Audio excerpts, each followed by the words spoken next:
Hello, everybody, and welcome back to your Energy Booster Academy. This is once again your friend, Janith Padilla. And today we have a very interesting topic to talk about: the heart of connection, exploring the value of relationship. And of course, today I have a very special guest. But before that, let me check if I'm really live and you can hear me, okay? This is one. There you go. We are really live and our audio is just perfect. You see, how can I start with this? Perspective is everything, right? John C. Maxwell said that how you do things and how you prioritize and decide on your daily living depends on how you see things. And I just would like to share a very short story about relationship. Last week, I had this patient. I was about to do dialysis. I was about to dialyze her, and she was very sick. When I got into her room, I saw two ladies beside her, and I asked. They said one said that she is the mom, and the other one said that she is the best friend. I was so glad because here in the U.S.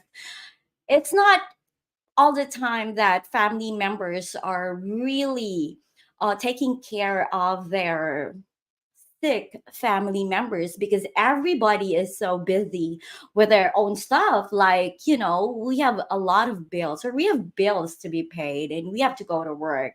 And so just seeing family members to be there visiting or even watching their loved ones is amazing. And so, I love to talk. I always love to connect with my patients and so other people, so I asked, so yeah, how are you?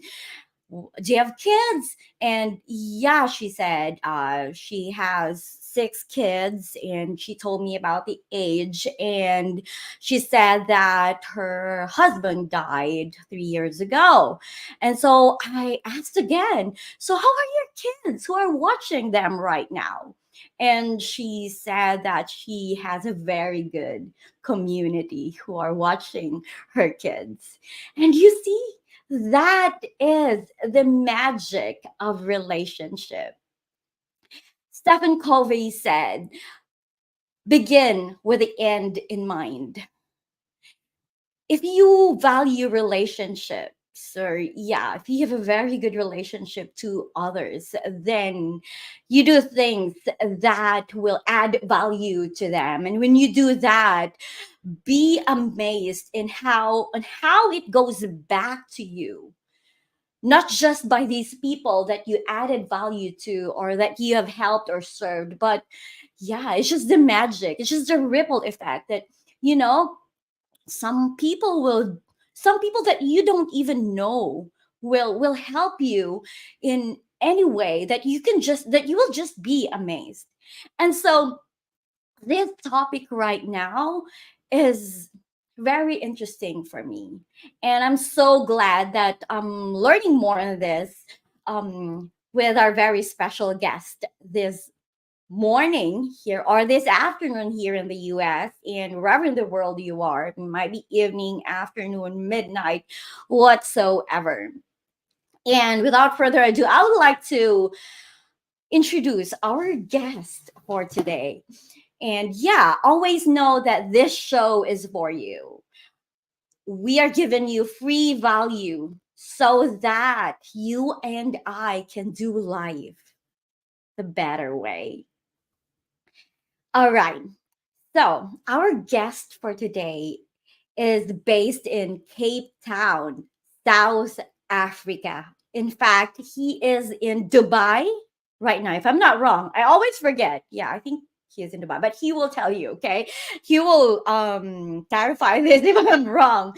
Because he was all over the place. Said like he was in Lebanon and next yeah, in next month he will also be here in the US. But yeah, he graduated from the University of Johannesburg, South Africa, with a degree in Bachelor of Health Sciences in Dental Technology, and awarded as a top student of the class.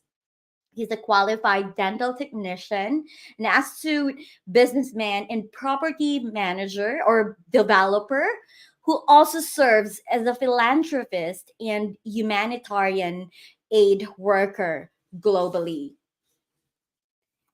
He is my fellow John Maxwell, certified leader or certified speaker, coach, and trainer. His global experience has positioned him to lead in developing people for growth mindset as business leaders, entrepreneurs, and living a life of personal excellence. Lifelong learning, leadership, motivation, and extending his heart and passion for serving people to heal the many wounds of mankind. He has a great vision and passion towards implementing various humanitarian projects positively impacts the standard of living in the vulnerable. His purpose is to use his vision and passion to inspire people to live lives of joy, success, and gratitude. One of South Africa's certified John Maxwell speakers, he is a globally acclaimed keynote speaker who connects with audiences with every word. He empowers executives, leaders in organizations with a dynamic mix of vision and passion to impact positive change. He has hosted many radio segments and helped countless people, entrepreneurs, and go getters to transform dreams into goals, strategies, and actions. He successfully manages to balance his passion for business, leadership, and helping others. Alongside his remarkable leadership qualities, he has a kind, caring, and humble nature, thus making him a true inspiration to many. He is a person of incredible level of energy, enthusiasm, integrity, passion, drive, emotional intelligence, and has a very balanced outlook of life. Over and above a very strong understanding of corporate business and entrepreneurship, he excels in leading people on a personal development path to help them achieve their goals. Ladies and gentlemen, what an honor and privilege for us to learn from a CEO of an international organization, a global keynote speaker who focuses on transformation. Please help me welcome Mr. Imraan Choonara. Hello, Hey, hello. Janet. How you doing? I'm doing amazing. I'm excited to learn from you today. Fabulous, fabulous. Man, always exciting to see you. And of course, everyone watching us today as well. And of course, it's just after midday your time, I think, Yeah. in Tennessee. And I'm actually in Lebanon at the moment, in Beirut, in Lebanon. You know, Lebanon's in. I left Dubai a couple of days ago, so that's why the confusion. But that's cool. And Yeah. Beirut, actually, for anybody who knows Lebanon, Lebanon's an amazing place. People are passionate. They love life. The food is incredible. Obviously, every time I come here, I pick up a few kilos. But yeah, the food is amazing. And the people are wonderful, and obviously, and one of my daughters is actually married here, so that's always a bonus, which is great. Yeah, so I'm here at the moment. But thank you for that intro, and frankly, you're right. I mean, Of it's course. the heart of connection, as you actually put that phrase there. I remember you chatting to me about our subject today. We talked about relationships, and you put that phrase, the heart of connection. And I just thought, wow, okay, that makes a lot of sense. But Jeanette, Yeah. you said something in the intro, which I just made a note of to remind our audience. If you want to add value to people, you must first value people. If Amen. you don't value people first, you cannot add value to people. So this ties into relationships, because when we say we value parents, like you were talking about parents, for example, earlier, or you say we value our kids, or we value your spouse, or you value your friends, or whatever the case is, anybody, doesn't matter who it is, but if you want to add value, you must first value them. If you don't value people, you will not authentically add value to people. So, and perspective is everything. You're right. Perspective is everything, right? I mean, that is phenomenal. So, I mean, do you want me to get straight into it? Let's get straight into relationships. What are your thoughts? Oh yeah, yeah. We're not wasting time Cool. here. So we're Okay, cool. excited to learn from Lovely. you. Well, look, I tell you what, I mean, I think whoever's watching today, just help me, help yourself understand this. When you think about what do you understand by the word relationships? You see, most people think relationships, when you say relationships, what they think about is, significant other. Nowadays, girlfriend, boyfriend, husband, wife. Then you might think, well, parents, of course, relationships. Although, to be honest, most people don't actually think about their relationship with their parent. They just assume it. They assume it's going to be okay because it's my parent. My parent loves me. I love my parent. They don't think about how do I develop a relationship with my parents. Same with their children, by the way. People think, well, it's my kids. So, Yeah. of course, we have a relationship. Well, have they thought about how to develop that relationship with the kid? Most people think about their friends. Their friends just because they hang out together, whatever. Is it the right friends? Is it the right relationships? Can you choose relationships? Certain relationships, parents, kids, siblings, you don't choose. It's you're born into it. But then there's other relationships which you can choose. And you should choose, by the way. You see, I remember when I was in school, I'm 50 years old now, so that was 30 years ago. When I was in school, we had this thing, friends. We'd be like, we're going to be friends forever. We're going to be friends forever. It's like unbelievable. That's the biggest load of crap ever. Like, I mean, I don't mean to be weird about it, but think about it, folks. When you're at school, in secondary school, primary school, whatever, yes, I know at that moment we feel like this group of friends, we'll be friends forever.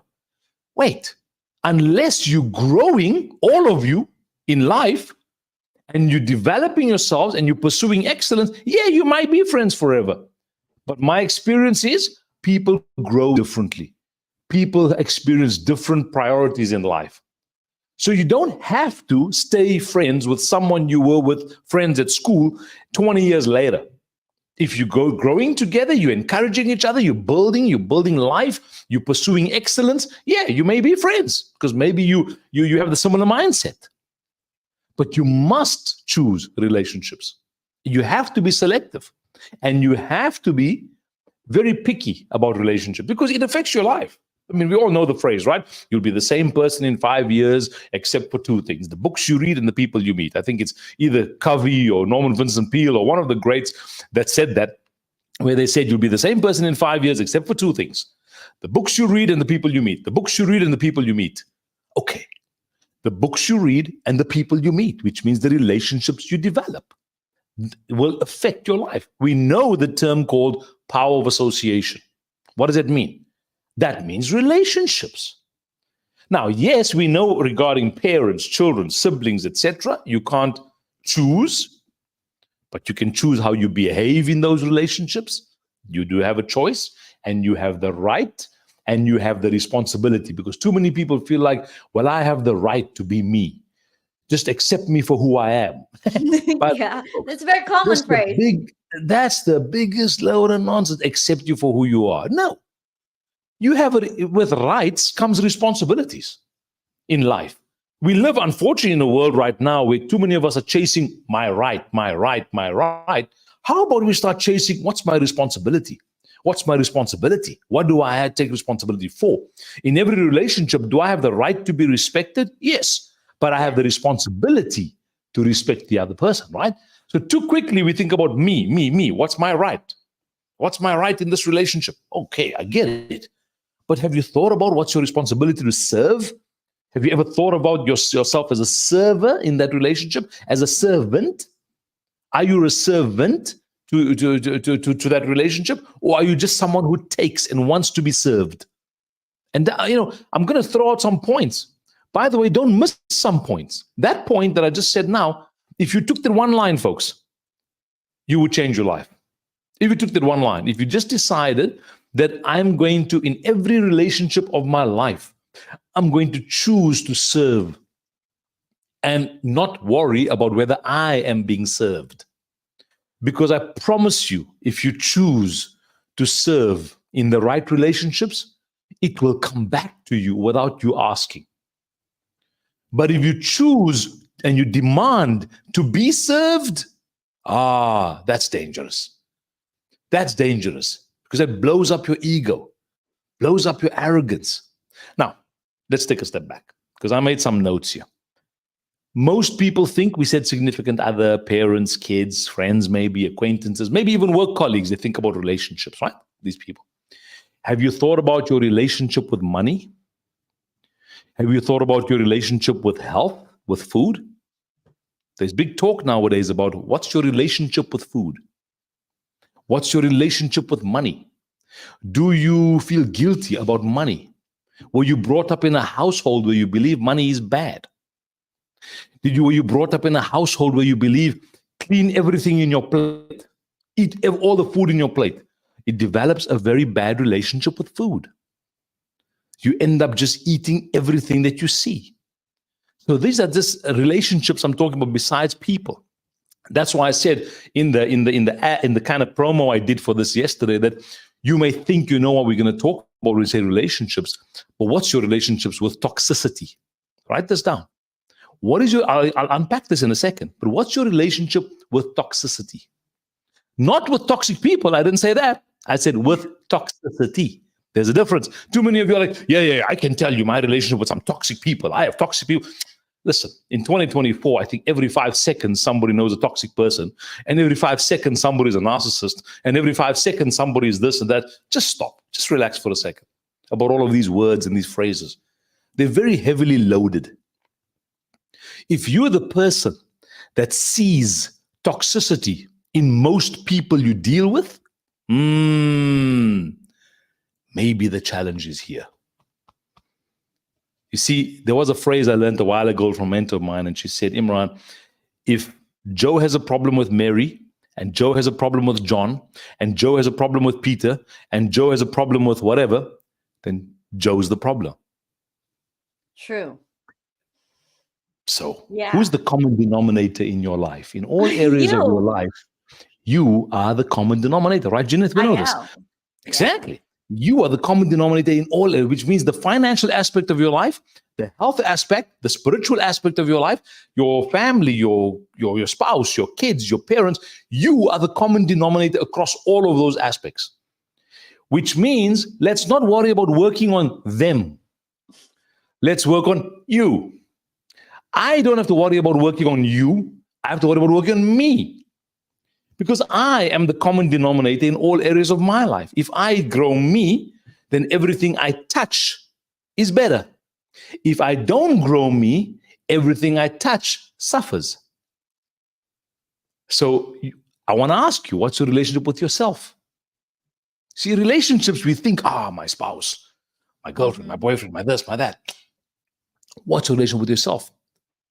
But I don't know, this might be controversial, but I know, Janet, you share the same view as me. I know what your faith values are. And so I'm going to say this because I know you and I will be on the same page on this. But maybe as a viewer today, maybe you'll disagree with us. That's your choice. You have the right to. Yes. But I'm going to say clearly that before your relationship with anything else or anyone else comes your relationship with your Creator. Like, I don't mind whatever your faith is. As a viewer today, as a listener today, whatever your faith, but there is, and whether you accept it, don't accept it, we all come from the same source. We may view the source differently, let's be honest, but we cannot deny that it's the same source. Like, I don't come from a different source that somebody else comes from. It's the same source, which means that there is a relationship with a Creator, a higher being. And I choose to live my life believing, and I know, Janet, you do too, that that relationship is of utmost importance. Because if that relationship, the world is crazy, folks. Have you thought about it? Have you seen what's going on? Do you understand? I mean, do you understand that right now with the internet, we have access to the most information we've ever had in the history of the world? We have it at our fingertips. How come then? How come we have the highest rate of obesity around the world? How come the highest rate of teenage depression? How come anxiety at an all-time high? How come suicide? How come people suffering so much silently sometimes? How come people struggling to have good relationships with themselves? They can't face themselves in the mirror. How come people can't handle? How come divorce is at all-time high? How come people don't speak to parents? How come people don't speak to kids? How come siblings? How come all of this when we have access to the most information we've ever had in the history of the world at our fingertips? Why? Because we have access to all of this. But you see, all of these things are tools in our hand. When you don't root yourself in some firm values, these tools will destroy you. If you root yourself in values, then all these tools, you will use it from that value-based. So maybe here's another term to write down if you're listening: value-based leadership, value-based relationships. Because leadership is not only for people who lead companies or businesses or pastors or imams in a mosque somewhere or priests in a church somewhere. That's not what leadership is only. You're a leader. It doesn't matter whether you understand it or not, because you have to lead yourself. And by the way, leading myself is the biggest job ever, because I've got to lead. Very challenging. You're absolutely right. I've got to lead my thoughts. Yeah. I got to lead my habits. I got to lead my discipline. And it's tough. It's not easy. It's easy to say, yeah. It's not so easy to do. So I challenge you. You are a leader of yourself first, and you should accept that responsibility. If you choose not to accept the responsibility of being a leader of yourself, then you are choosing to live your life based on the circumstances that surround you. Another mentor of mine 25 years ago made this statement, said, Imraan, don't live your life based on the circumstances that surround you, but live your life based on the mindset that you develop. Because of this, you can develop and grow. You can't control circumstances around you. You can't control other people. You can't. I've got kids. You can't even control your kids, man. It's unbelievable. Because they're independent human beings. I mean, I'm married. True. I can't control my wife. She can't control me. Yeah. But the good news is I don't have to control her. I have to control me. I have to lead me. She has to lead herself. And if we structure our lives in values, then value-based relationships. Now, and I want to challenge you, if you're a single person in this world and you want, and you maybe you've lost your, because I know a lot of single people nowadays feel like, well, no point in getting married. Look at all these married people getting divorced. I get it. I understand. Looks like a mess. I understand. Looks tough, all this kind of stuff. But I promise you, as a single person, that decision you make to find a spouse on values will be one of the best decisions you make in your life. I'll be very honest with you. It's incredible when you make the decision. And on values. Now, let me share two things with you guys. And Janet, maybe you can give me your perspective on this once I've shared it. It's two okay. Number one, go ahead. I will say something later. I'll give you the stage. These two, I'll give you two points here. I was on Instagram the other day, as you are, I am, whatever the case is. And there was this one guy doing, people sell courses and they sell stuff. And he was on about, if you just watch this video, click in my bio, the old drama about, I will show you the one thing you can do as a man that will get any woman to fall for you at any time. This is what he's teaching, right? He's promoting this. This one trick I will show you.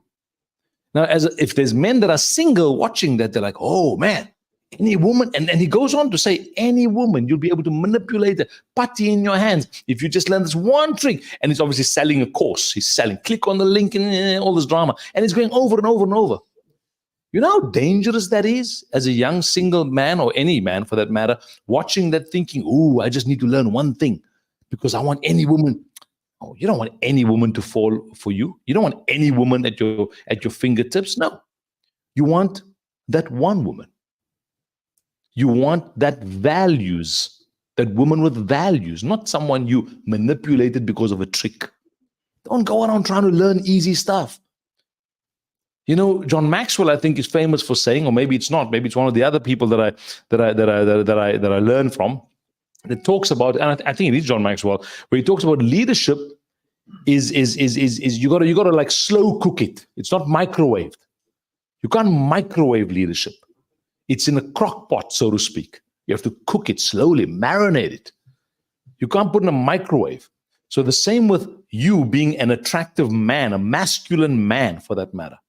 Wanting to be a man that in this world is a man that will protect and provide for your family. Don't go around trying to learn the one trick that will get any woman you want. That's microwaving something. That's very dangerous.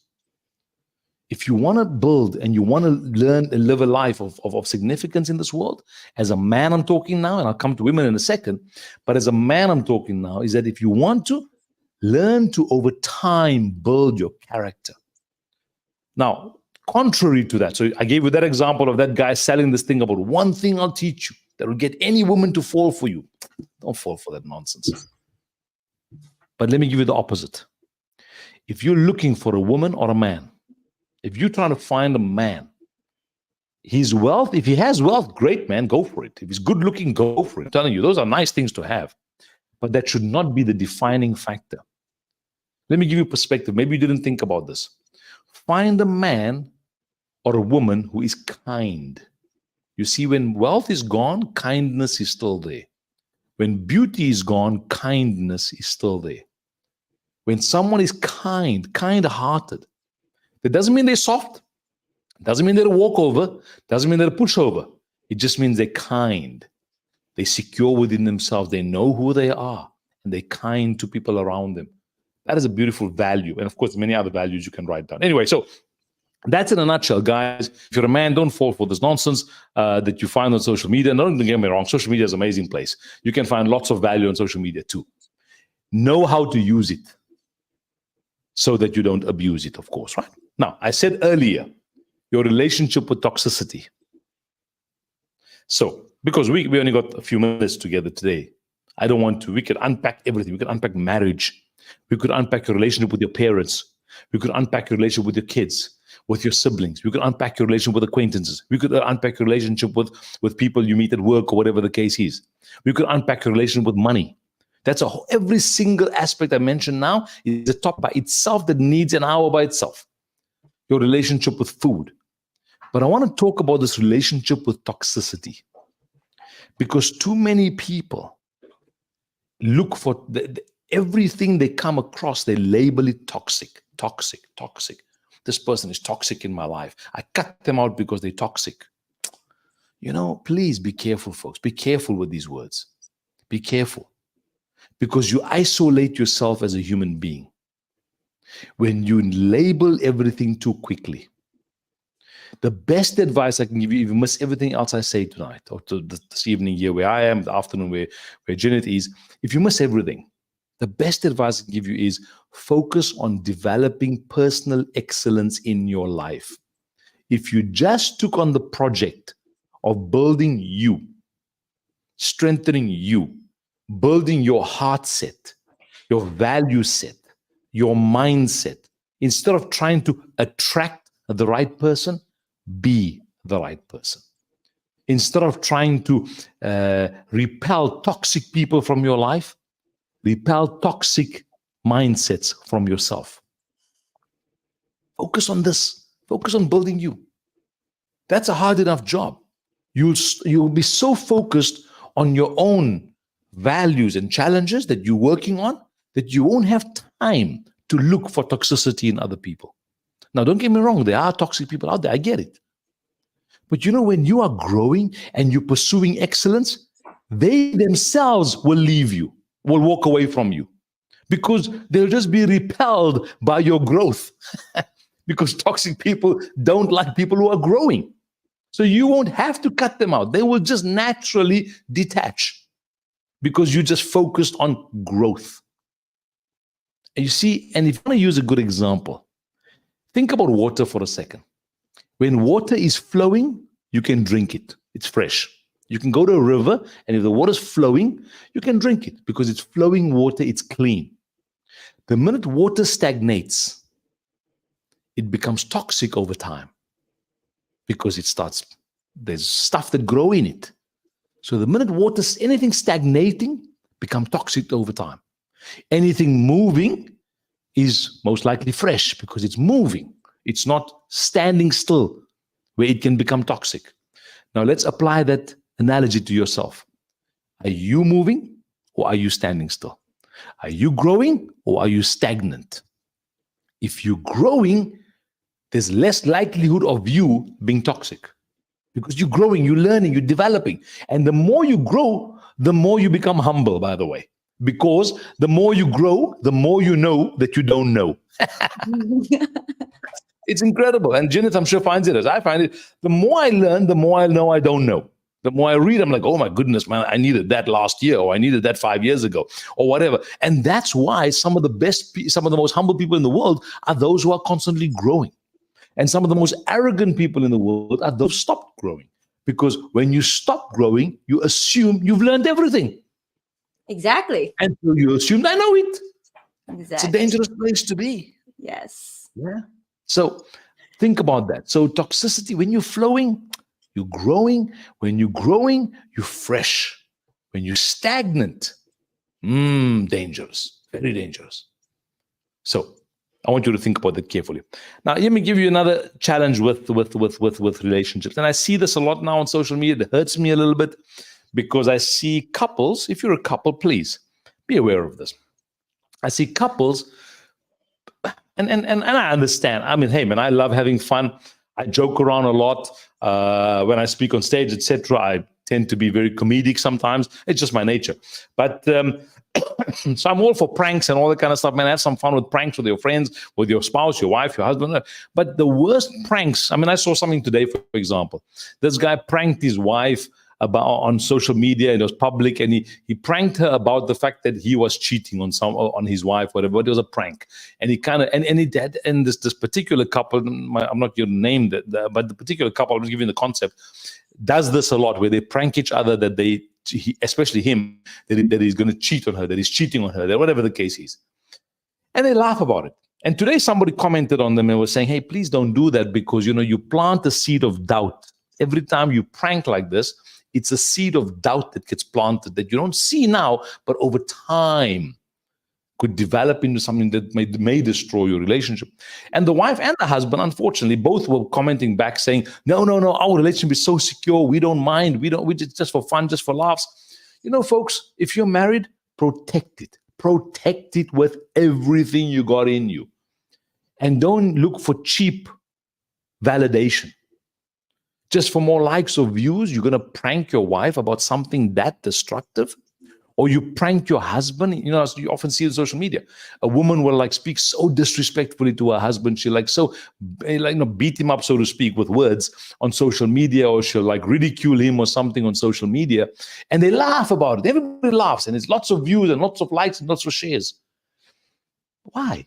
Why would you put your marriage, the most sacred relationship you have with another human being in this world, why would you put that in that category of ridicule, of people make fun of it and laugh about it, whatever? Why? Why would you do it? Yeah, have pranks, but with other stuff, with friends, prank. No worries, but not in that space. Don't let anyone. And by the way, it's not me coming up with this philosophy. Most of you know Steve Harvey, right? He's a decent character, does a lot of stuff. He's a stand-up comedian. He's got talk shows, whatever. He made a comment once, and he said, "Don't let anyone into that relationship." Meaning, and he said clearly, women, when you have a challenge with your husband, Don't speak to your friends. Don't speak to your parents. Don't speak to others. Now, don't get me wrong. If you have serious challenges, if there's severe legal stuff and stuff that needs to be dealt with, obviously you need to deal with the right professionals. But what he meant was when you and your husband, or men, you and your wives, when something goes wrong in your relationship, please don't go to the guys and have a beer with them and have a chat. Don't go and have a coffee and tell them all your stuff about your wife and how she annoys you and irritates. Don't do that. Don't put your relationship in that space. Don't allow another human being into that space. Because you see, when you carry on with your wife or your husband, you forget that what you told others outside of that space, they disrespect your husband because of what you told them, even though you may have changed your view, or they disrespect your wife based on what you might have told them. So that's just my 2 cents worth on that, right? Another thing, what is a relationship? Is a relationship 50-50? No. A relationship is never 50-50. A relationship is always 100-100. It's not, I'll give 50%, you give 50%. No. I got to give 100%. And you got to give 100%. That's when we all in. Even in a friendship, I'm not only talking about marriage. If I'm in a friendship and I'm 50-50, it's not a friendship. Friendship, I'm a friend. That's why it's very difficult to find true friends nowadays. I can count my true friends. True. I mean, I have many people I know lots of people. True friends, maybe on one hand I can count them. True. I'm talking about true, which is like 100%, 100%. I know many other people, yes. Some people even, we call each other friends or acquaintances, but true friends where we 100, man, maybe on the one hand I can count. And I'm sure you, by the way. So be aware of that, folks. Another thing I saw on social media, which I think I'd like to address, is if you're in a couple relationship, married, husband, wife, and I talk in terms of husband, wife, because, I understand we live in a world, lots of people are dating, all this kind of stuff. But to be really honest, and I'm just sharing my personal view, you may disagree with me, and that's also okay, is that, you know what? That bond of marriage is sacred, and it's important. And I believe that we should not be promoting relationships. We should not normalize relationships outside of that. Now, yeah, I know some relationships start like that outside of marriage, obviously. But I'm not going to ever tell my kids that it's okay not to get married. I'm not going to be that guy. I'm just not going to be that guy. Because I believe that societies and the world and stability in values in the world is built in communities. And communities are made up of families. And families are made up of committed people. So that's my personal belief. And you may choose to disagree with me. And that's also okay. But I don't want to ever be a hypocrite and not share my personal belief on you. Does it mean I'm 100% correct all the time? No. Does it mean I'm perfect? No, never. You see, you want to learn this line. None of us are perfect, of course, right? So we strive for excellence, but there's no room for perfection.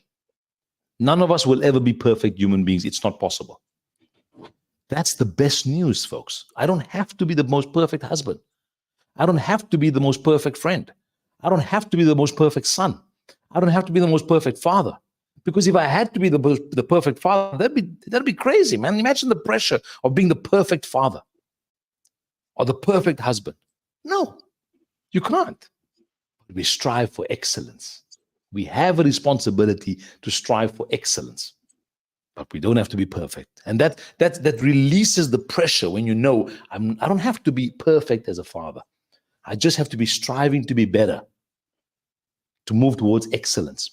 I remember my dad, for example, I'm giving a personal example. My dad, he's passed on now since 2011. And my dad, I always looked up to him.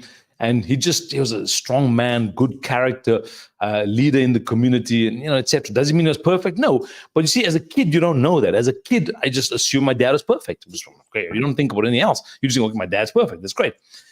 I remember as a young man, as a young adult, maybe in my early 20s, when I realized that my dad was not perfect. Like, he made mistakes. Like, I realized some decisions he made, I didn't agree with, because I was a young man by that time. And so I had my own views, my own opinions. And so some things he did, I didn't agree with. Okay. But I had a choice to make at that point. I could either decide, oh my God, he's such a terrible person. Because now I realized he wasn't perfect. Some things he said, some things he did, some things he did in his life I didn't agree with, some decisions he made I didn't think it was right, all these kind of things. So now I could judge him and decide he's a bad person. Or I could say, wow, that means there's hope for me. Because if being so imperfect, making some mistakes in life that I noticed, and yet he was such an incredible person, and yet he was such an incredible person, he was such a leader in the community, in society, people looked up to him, which meant I did not have to be perfect either. So it gave me permission to be normal, to be a human being. Make mistakes, but grow. So don't look for perfection in others. Your parent does not have to be perfect. Your children do not have to be perfect. Your spouse does not have to be perfect. But we strive for excellence, yeah? Here's another thought. I remember where I was sitting at a resort in South Africa many years ago, and I was sitting down, and this mentor of mine was saying to me, if a couple does not grow, if both the parties in the couple are not growing, I didn't say growing at the same pace. That's not possible, because you grow at different paces in different ways. But if both the parties of a couple are not committed to growth, personal excellence, pursuing growth in their lives, and I'm not talking about career growth, I'm talking about personally, focused on bettering yourself, increasing your value as a human being. If both the parties in the couple are not focused on growth, then eventually that couple will separate. Why? Because one will grow to a point. It won't be that one's better. It's not one's better than another. No. It's not that one is worse than the other. No. It's just that they get to a point where one has grown and one hasn't, and the gap is way too big that it's tough for them to connect on anything. So it's important, if you're a couple, to commit to growth. Does it mean you have to read the same books all the time? No. Does it mean you have to go to the same seminars, grow the same way? No. You're individuals. But both should be committed to growth. Not growth because, well, you're forcing me to grow. No. I should want to grow because then I become better. Like I said earlier, that everything I touch, I'm the common denominator in all areas of my life. As a father, as a parent, as a son, as a husband, as a friend, as a CEO, as a speaker, as a person with my finances, my health, I'm the common denominator. So I should want to grow me so that everything I touch is better, including my relationships. And the same, my wife should want to grow herself so that everything she touches is better, including her relationships, etc., etc., etc. So we're not doing it because I'm forced to grow because my spouse. No. That's why when you choose a spouse, be careful. Choose someone who is they're not perfect, they're not done, and they don't have this mentality, accept me for who I am. No. Remember, when you're 25 years old and you meet someone and you marry them, or 30 years old, whatever the case is, you may live with them till 60 or 70 or 80 or 90 years old. You mean they're never going to grow since age 25? That's insane. I mean, they'll grow physically, they'll age. And by the way, here's a misconception. People think the older you are, the wiser you are. No. With age does not come wisdom. With age comes age. Sorry to say that to you. The older you get, not necessarily the wiser, by the way. Wisdom comes from life learnings, not life experience, life learnings. Because we can all experience things, but we may learn nothing. We all experience stuff in life. We all go through difficulties, but sometimes we don't learn anything from it because we don't choose to learn. You have to develop this lifelong mindset, lifelong learning mindset, that when things go wrong, when things go right, as Maxwell says, you learn more from things that go wrong than that goes right. Sometimes you win, sometimes you learn. He wrote a book called Sometimes You Win, Sometimes You Learn. Not sometimes you win, sometimes you lose, as most people say. Sometimes you win, sometimes you learn. So even when you think you lost, when you think you struggle is good for us sometimes, isn't it? Another mentor of mine taught me a phrase that said, Imraan, don't deny your children the privilege of struggle. Hear me on that. Don't deny your children the privilege of struggle. Sometimes struggle is a privilege. I'm not saying force your kids to struggle. No, we are parents. We want to give our kids a better life. It's normal. But when they are going through something that they should go through, let them go through it. Don't remove every obstacle from their lives. Because if you try to remove every obstacle from their lives, you never develop their character. You never allow them to grow. You never allow them to feel a sense of pride and dignity within themselves. It's part of relationships, folks. Now, you probably, if you're listening to me today, you're probably thinking you're drinking from a fire hose. There's so much information. Too much. Like I said, every aspect. Today, we're giving you an overview on what is connection. All of these little gems that we share is just little gems that build up connection. But one podcast is not enough. Actually, 100 podcasts is not enough. Because you know what happens? Too many people, by the way. And by the way, some of the most bitter people in the world, and you're going to misunderstand me, I know that, but hear me on this, folks.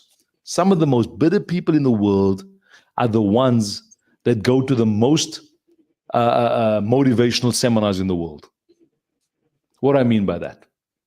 You see, do I go to motivational seminars? Of course. Do I think it's important? For sure. But if you just go and you don't apply to your life, you become a very judgmental person.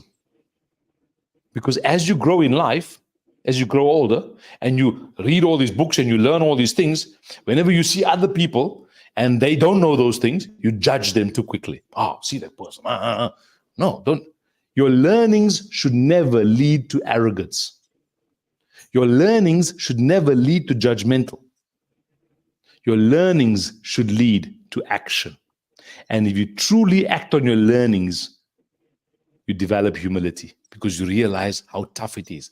If you truly are a person that learns and tries to apply it to your life, you will not judge others too harshly because you will know how tough it is to build yourself. And so you'll have more grace with others. You'll be more gracious in your relationships. You'll be more forgiving in your relationships. Now, folks, I know we only have a few minutes left. So I want to give you 2 books that I think you should pick up if you're thinking about relationships, whoever you are, whether it's an intimate relationship, a relationship with a significant other, or whether it's a relationship with yourself, because that's so important, or whether it's a relationship with people at work, to better your relationship. And it fascinates me how people go through life and they don't know their personality style. So there's a book by Florence Littauer. It's called Personality Plus. Pick it up. Learn your personality style. You're not perfect. I'm not perfect. I should know my personality. I should know my strengths of my style of personality. I should know my weaknesses. I should know what I should be aware of. Because, by the way, here's a line that comes from the book. Any strength taken to an extreme becomes a weakness. Any strength taken to an extreme becomes a weakness. So what you may think is your strength, it is your strength. But if you take it to an extreme, it becomes a weakness. Be careful.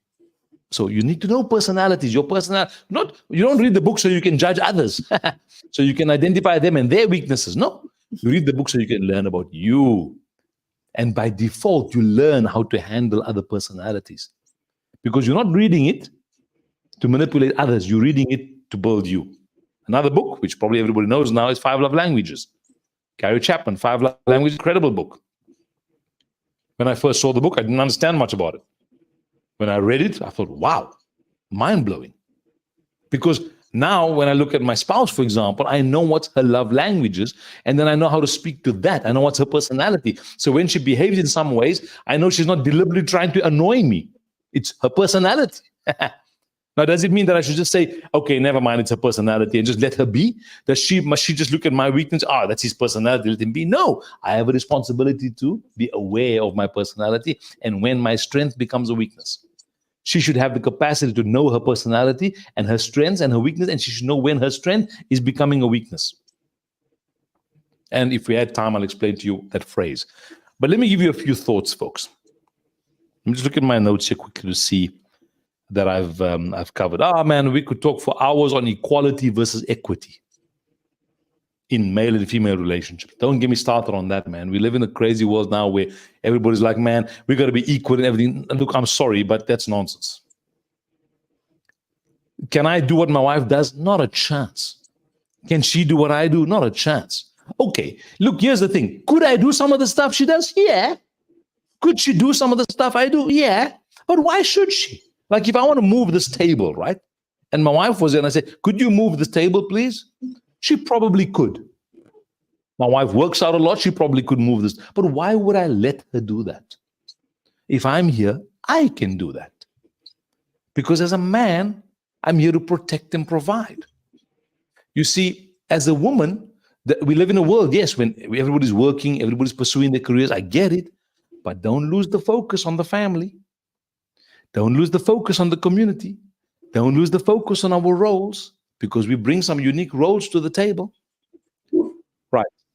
Let me give you a few thoughts you want to write down, and I'll leave Jenith to share some of her thoughts and maybe close up as well. So here's a line. People don't care how much you know until they know how much you care. In every relationship of our lives, people don't care how much we know. My kids don't care how much I know, frankly, unless they know how much I care. My wife, come on, she doesn't really care how much I know until she knows how much I care. People who work with me, who, so to speak, work for me. I don't like the term work for me. They work with me. People who work with me, they don't care how much I know. It's irrelevant unless they know how much I care. If I don't care, they don't care how much I know. If they feel that my heart is not for them, that I don't care about them and their families, then why would they care what I know? It's irrelevant. So that's important. Another one, unforgiveness. You heard this before for sure. Unforgiveness is like drinking poison and expecting the other person to die. Too many of us walk around with unforgiveness with ourselves, with others in our lives. Man, I've got many phrases here in front of me on my iPad here, but I won't go through all of them. I want you to think about this one here. Seek first to understand than to be understood. Seek first to understand. Too many of us, we want to be understood. We want to be heard. We want to be seen. We want to be heard and understood. Well, did you choose to see the other person first? Did you choose to understand them first? That whole thing about being a servant, serve in the relationship. When you get into a relationship of any kind, or you step in a room with other people, that's a relationship for a few minutes. Even if you're in a meeting room for a few minutes with some people, that's a relationship. Choose to serve when you walk in. Don't choose to be served. There's a big, massive difference in that. You could change your whole life if you took that phrase about, I'm going to choose to serve wherever I go, not expect to be served wherever I go. That will change your life completely. Here's one last phrase I'll leave you with here, or two. One is, a moment of patience in a moment of anger will prevent thousands of moments of regret. Wow. A moment of patience in a moment of anger will prevent thousands of moments of regret. Isn't that so, so true? And my last one here, which Beverly reminded me of all the time, and she's passed on now, good mentor of mine for what, 28, 30 years. She taught me this. She said, Imraan, when emotions are high, intelligence is low. When emotions are high, intelligence is low. When your emotions are high, just relax, because you're not thinking clearly. And that's when you can destroy relationships very easily. Jenith, any thoughts from you quickly? We've got a few minutes left. Wow. Wow. Man, let me know. Wow. Imran, this is wow. I just say, like, I'm speechless. um you have given us too much information, that's true, but you are indeed so wealthy when it comes to wisdom. And yeah, I'm so grateful for just giving it all, like 100%. We can go on and on and on, and I will just like I'm just gonna be listening to you. I do think, Janet, if we can, even for our viewers today, we can talk about this some other time about creating some sort of a platform, maybe where we can tackle one topic at a time, meaning one relationship. You could speak for a whole year on just one relationship here, then that way you could dig deep into what's your relationship with money, what's your relationship with your God, what's your relationship with food, what's your relationship with your spouse, and we could spend an hour on each of that. That itself could be a masterclass of sorts, which would be amazing. Because, and here's another thing, folks, another book I wrote down here, which Beverly got me to read many years ago, called Love and Respect. Folks, just understand love and respect. Understand women need love and appreciation and value. Understand that men need respect. We need respect more than we need love, frankly. And women need love and appreciation and value, and that whole, it's incredible. So when we understand these things, and it's a constant learning process. Does it mean I'm perfect? No, far from it. Speak to my wife; she'll tell you. But thankfully, my wife probably won't tell you that, because we have a strong bond where we don't speak outside our relationship about stuff like that. Because it's just not. So if you quote my, this is what the and this, I pray that you have a relationship like this. The safety in my heart, the comfort in my heart, and the peace in my mind, that wherever I am in the world, I know that if someone ever asked my wife, hey, about Imran or whatever, man, even if that day she's annoyed at me, which I'm sure she is sometimes, obviously, she would be like, man, he's the best ever, just because that's who she is. She's got a pure heart, etc. And I feel the same about her. It doesn't matter where in the world I am, whether I'm annoyed that day or not. If someone would ask me about her, I'd be, man, it's unbelievable. It's the purest heart I know. And so, but again, I come back to it, and I want to finish my thoughts on this, is that I believe firmly that if you don't secure that relationship with your creator, and you don't develop that and pursue that and connect on that level, I personally believe life is going to be tougher. My own personal view, because I feel that there's a sense of peace you get when you know that you don't know everything, and that you know that you don't have to know everything, and that you know that you are not in control of everything. And there's a sense of peace that comes as a human being, that there's a higher being that's really in control, and that knows everything, and that's aware of all the challenges you're going through, and that you don't have to solve it all yourself. Because I find too many people nowadays, we're trying to find all the answers everywhere else, social media, every platform, every guru, every speaker. We're trying to find answers everywhere. We forget to look in the place that we will find answers sometimes. So that's just my wrapping up. I love that you mentioned it, because in life we get overwhelmed and burn out and get tired because we thought it's all about us. We thought there is no God who whom that we can trust and believe that he takes care of all our needs. And I love that you mentioned growth. I love that you mentioned that our self is our lifetime project. Pursuing excellence within our personal lives is very important. We thought, as I mentioned earlier, we thought that we are stuck and there is no way to have a better life or to have a better emotions, because sometimes we get into a situation and we feel sad, depressed, frustrated, disappointed, and all that stuff. We get crazy, and we thought we can just turn into other things that could relieve us from all these negative emotions, like shopping.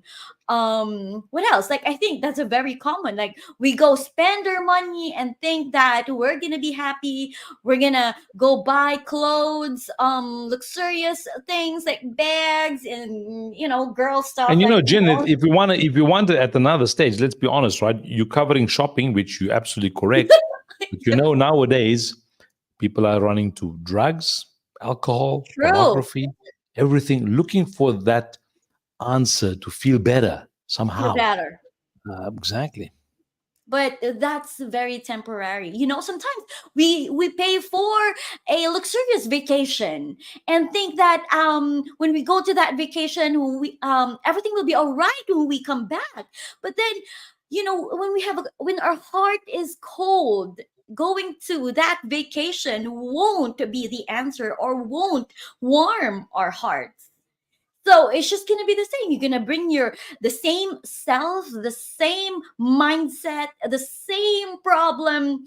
If we don't change ourselves, if we don't change how we see things, then nothing's gonna be changed. If we don't give ourselves a chance to grow, to become better, not to be perfect, just like Imran said. No, am I perfect? No, I'm too far from being perfect. But am I making sure that every day I learn something and I become better? For sure. Because I know that that is not only my responsibility to myself, but that is also my ultimate responsibility, so I can have a better relationship with my husband, with my kids, with the people I work with anyone, just like food, with my body, or you know everything, because you see, everything is relationship. And Imran is so right. The most important relationship that we need to pursue is the relationship that we have with our creator, because he is the source of everything. He is the source of life. He is the source of everything that we have. In fact, we don't have anything. Everything is his. And when we prioritize that, when we prioritize our daily walk with God, just getting to know him every day, y'all, we will heal eventually. And so, yeah, Imran, thank you so much for today. And yeah, any thoughts, or yeah, you can tell us where can people find you, how we can support you. Well, where can we Well, follow you? absolutely. I think, How Janet, we thank can you so follow much. And you? for those of you who are listening now on Instagram Live on the Imraan Choonara page, please follow Janet, follow her journey. And I would encourage you to do that, because I think she's making great efforts in transformational speaking and transformational leadership as well. And I watch her and know that she is, wherever she is going, wherever she's interacting, she's always encouraging people to be better. And very few people have the humility that people like Janet had, for example, where they're willing to share the fact that they're growing, and they're willing to help others grow as well. For those of you on Janet's platform, and you're listening today, follow me on Imraan Choonara on Instagram, or Imran MFC, but Imraan Choonara is the one to follow. And yeah, let's stay in touch from time to time. And Janet and I, maybe we'll chat and we'll do some other stuff together, maybe, which I think will be awesome, because we're on the same mindset. Which would be fabulous, and we can add value. And maybe I'll host a podcast once where Janet can just share for an hour, and she can share some value that she brings, which I think will be amazing. So yeah, we can do more of that. So thank you, guys. That's Thank you me. Let's so wrap it up. much. Thank you so much, everybody, and thank you so much, Imran. You all have It's a a great pleasure. rest of your day. Love you Thank you. all. Bye bye. Thank All you. right. Bye. Bye bye.